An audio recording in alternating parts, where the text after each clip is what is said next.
रेवाड़ी के बावल में घर के बाहर खड़े दो भाइयों पर बदमाशों ने तलवार से हमला कर दिया और फिर फायरिंग करके मौके से फरार हो गए। इस वारदात में दोनों भाई घायल हो गए हैं, जिन्हें बावल के निजी अस्पताल में भर्ती कराया गया है। वहीं पुलिस ने हमलावरों के खिलाफ हत्या का प्रयास सहित विभिन्न धाराओं के तहत केस दर्ज कर जांच शुरू कर दी है। जानकारी के मुताबिक दशहरा दहन के बाद बावल की वाल्मीकि मोहल्ले के सजन कुमार और बावल के ही रहने वाले लोकेश कुमार की किसी बात को लेकर हाथापाई हो गई थी।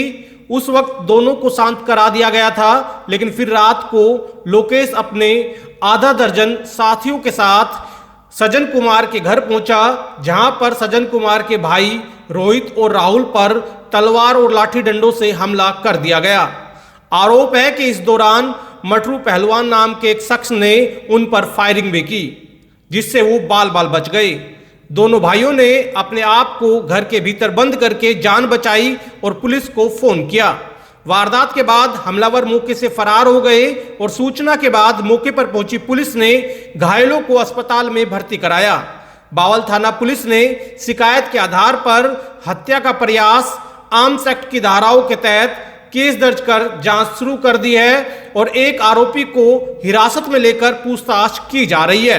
पुलिस का कहना है कि जल्द ही बाकी आरोपियों को भी आइडेंटिफाई करके गिरफ्तार किया जाएगा। तो वाल्मीकि बस्ती में रामलीला होने उपरांत दशहरा का दहन हो गया था और वो बैठ के वर्कर जो इनके काम करने वाले थे, जिन्होंने पार्ट प्ले करा था, उनको ये कह रहे थे भी इनाम वगैरह ये देंगे, सम्मानित करेंगे, इस तरह की वो चर्चा कर रहे थे। इन बिटवीन कोई एक्सीडेंट हो गया, इको का टच हो गई मामूली सी, तो इस बात को लेकर 8-10 लोग इकट्ठे हो गए थे और वहाँ पे भीड़ थी। वहाँ पे सज्जन कुमार और इसका लोकेश का कहीं आपस में नौटाक हो गई, तो हाथापाई हुई और लोकेश कुमार ने अपने साथियों को बुला करके फिर इनके सज्जन कुमार के भाई है राहुल और अपना रोहित, इन दोनों के इन्होंने तलवारों से हमला कराया है और फायर भी कराया, जिसकी कार्रवाई पुलिस ने मौके पर जाके कर दी है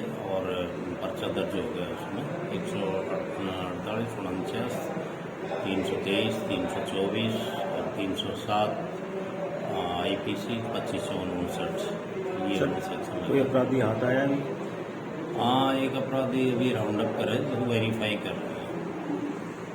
हादसे का कारण ये था जी, 9:30 बजे मेरे छोटे भाई सजन कुमार और लोकेश में कुछ कहासुनी हो गई थी, तो ये बात पब्लिक ने और हमने मिल जाके सुधारी और हम अपने घर की तरफ आ चुके थे। घर की तरफ आने के बाद मैं घर के बाहर खड़ा हो गया था, मेरा छोटा भाई घर के अंदर चला गया था। एकदम अचानक से बुलेट का आवाज आई, वो लगी कहीं जाके और सामने से किसी बंदे ने मुखबरी करी थी, जिसका नाम हमारे मोहल्ले में अरुण कुमार है, वार्ड नंबर 2, हमारे पड़ोसी हैं। उन्होंने मुखबरी करी थी कि अकेला वो खड़ा है। इतने में 7-8 बंदे आए तलवारों के साथ, हथियारों के साथ, पिस्तौल के साथ। फायर किया, तलवार मेरे सर में मारी, फिर मेरे हाथ पे मारी। मैं जैसा उसमें कृष्ण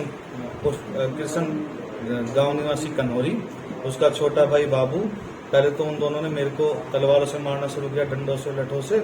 इतने में मेरे भाई पे हमला कर दिया। मेरे भाई पे हमला किया लोकेश ने, जो गांव निवासी घासोली राजस्थान का रहने वाला है और 10 साल से हमारे मोहल्ले में ही रह रहा है। और आनंद ने मेरे भाई पे तलवारों और डंडों से बरसार कर दी। ये देखते हुए इतने में मटरू पहलवान है जाटो के, उसने हम पे गन फायर किया। गन फायर होने के बाद उसके साथ 2 बंदे और थे, हम नहीं जानते वो 2 बंदे कौन है। बाई फेस जानते हैं, अगर बाई फेस वो मिल गए तो हम उनको पहचान लेंगे। मैं अपने भाई को जैसे तैसे करके घर के अंदर ले गया और हम दोनों की जान बच गई। इसके बाद हमने पुलिस को इन्फॉर्म किया और हम एम्बुलेंस के जरिए अपने हॉस्पिटल में आगे ट्रीटमेंट।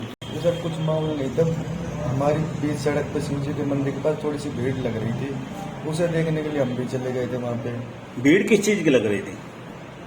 वहाँ से जाने वाले साधन दो आपस में उनकी टकराव हो गया था, जिसके कारण भीड़ थी, तो हम तीनों भाई देखने चले गए, दोनों भाई। उसके बाद छोटे भाई की एक लोकेश नामक व्यक्ति से, जो कि राजस्थान का रहने वाला, अभी फिलहाल वो बावल में रहता है 10 साल से, कहा सुनी हुई।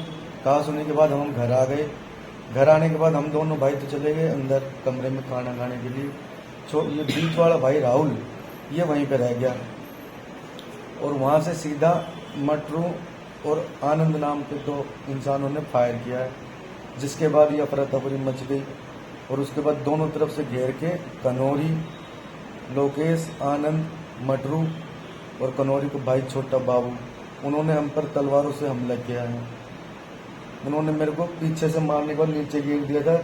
उसके बाद सभी ने मेरे पर हमला किया। छोटे भाई ने देखा कि ये जान चल जाने का खतरा है, तो उसने मुझे बचाकर अंदर ले गया। उस टाइम पूरा माहौल खून में सन्नित हो गया। फिर हमने एम्बुलेंस पुलिस को फ़ोन किया है। पुलिस ने तुरंत कार्रवाई करते हुए 2 जिप्सियाँ भेजी थी, एम्बुलेंस आई थी, हमें यहाँ पे एडमिट करवाया गया और हमारा बयान दर्ज करके उन्होंने एक आदमी को गिरफ्तार कर लिया है। बाकी आदमी तक हत्या नहीं चली।